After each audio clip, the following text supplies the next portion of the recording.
আসসালামু আলাইকুম ভিউয়ার্স।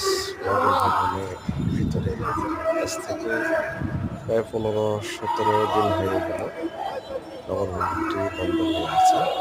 তো বন্ধ হওয়ার কারণটি হচ্ছে আপনারা জানেন সবাই, আসলে সেটা উনি আর কি ওনাকে দায়িত্ব দিতে চাচ্ছে, সেই কারণে। তো যাই হোক, বিস্তারিত আলোচনা করলাম না।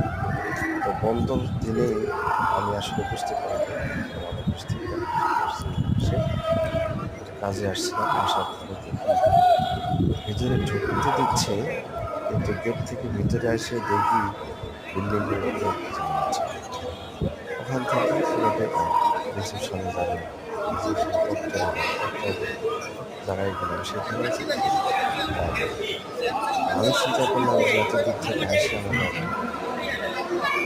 কষ্ট করে আসলাম, আসার পরে তো আসলে যেই দিন এখানে গেছি আসলে সিদ্ধান্ত আমাদের অফিসের মধ্যে থেকে আসলে এরকমভাবে বন্ধ থাকা উচিত না।